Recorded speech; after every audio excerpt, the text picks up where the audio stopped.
আসসালামু আলাইকুম এভরিওয়ান, সবাই কেমন আছেন? আশা করছি সবাই ভালো আছেন। আজকে আমি রান্না করব হলো মুরগির গিলা। এই জিনিসটা অনেকেই অনেক পছন্দ করে, আবার অনেকেই একদমই পছন্দ করে না। তো ফ্যামিলিতে এমন একজন থাকে যে কিনা সবকিছুতে একটু নাক ছিটকায়, এটা পছন্দ না ওটা পছন্দ না, তেমন ব্যাপার না। তো আমার কিন্তু এই মুরগির ঘিলা খুবই পছন্দ। এখন রান্না বান্নায় চলে যাই। এখন এখানে আমি পরিমাণ মতো তেল দিয়ে গোটা মসলা দিয়ে দিয়েছি, বড় এলাচ, তারপর সাদা এলাচ, তেজপাতা এগুলো দিয়ে পেঁয়াজের সঙ্গে খুব ভালোভাবে ভেজে নিচ্ছি। আর এখানে মুরগির গিলাগুলো রান্না করার জন্য আদা বাটা, রসুন বাটা আর জিরা বাটাও অ্যাড করে দিচ্ছি। তো মশলাগুলো কিন্তু খুব ভালোভাবে কষিয়ে নিব। আর এখানে কিন্তু আমি মরিচের গুঁড়ো, হলুদের গুঁড়ো আর ধনিয়ার গুঁড়ো পরিমাণ মতো দিয়ে দিয়েছি। আর হ্যাঁ, লবণ দিতে কিন্তু ভুলবেন না, লবণটাও কিন্তু অ্যাড করে দিবেন। আমি এখানে পরিমাণ মতো লবণও অ্যাড করে দিয়েছি। গুঁড়া মশলাগুলো একটু মিশিয়ে নিয়ে এবার পানি অ্যাড করে দিচ্ছি। পানি দিয়ে এই মশলাগুলো খুব ভালোভাবে কষিয়ে নিব।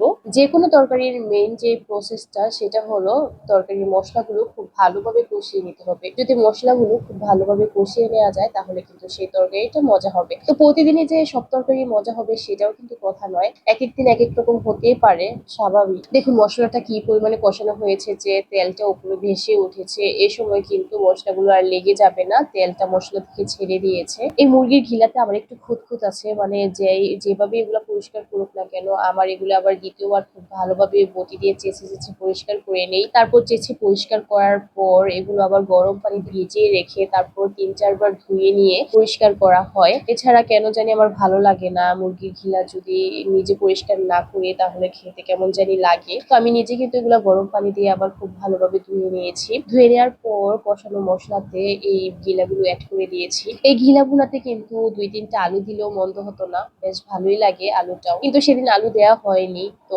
এবার কিন্তু এই ঘিলাগুলো নেড়ে চেড়ে খুব ভালোভাবে এগুলো কষিয়ে নিব মশলার সাথে। আর এখানে কিন্তু আমি এক্সট্রা কোনো পানি দেইনি, এই ঘিলা থেকে অনেকটুকু পানি উঠেছিল, সেই যতটুকু পানি উঠেছিল সেটাই স্লো কুক করে কমিয়ে নিয়েছি। কোনোভাবেই চুলার আঁচ বাড়িয়ে দিয়ে এই ঘিলার থেকে যে পানিটা উঠে সেটা শুকিয়ে নেবেন না, ধীরে ধীরে শুকিয়ে যাবে আর ঘিলাটাও কিন্তু খুব ভালোভাবে কুক হয়ে যাবে। এবার কিন্তু আমি মাঝে কয়েকটা কাঁচামরিচ চির করে দিয়ে দিয়েছি। এরপরে দিয়ে দিলাম বেরেস্তা। বেরেস্তা দিলে কিন্তু এটার টেস্ট আরো ভালো আসে। তো বেরেস্তা দেওয়ার পর এখানে আমি এখন অ্যাড করে দিব জিরা গুঁড়া। এটা কিন্তু একদম ভাজা ভাজা হবে, সেজন্য আরো কিছুক্ষণ নেড়ে চেড়ে রান্না করে নিচ্ছি। মুরগির ঘিলা কিন্তু একটু ঝাল ঝাল ভালো লাগে, তাই আপনি যদি ঝাল খেতে পছন্দ করেন তাহলে একটু ঝাল করেই রান্না করার চেষ্টা করবেন। আর আমার সবসময় এই ঘিলা একটু ঝাল ঝাল খেতেই ভালো লাগে। তো আমি কিন্তু রান্নার শেষ পর্যায়ে চলে এসেছি, আমার ঘিলা রান্না কিন্তু প্রায় শেষের দিকে।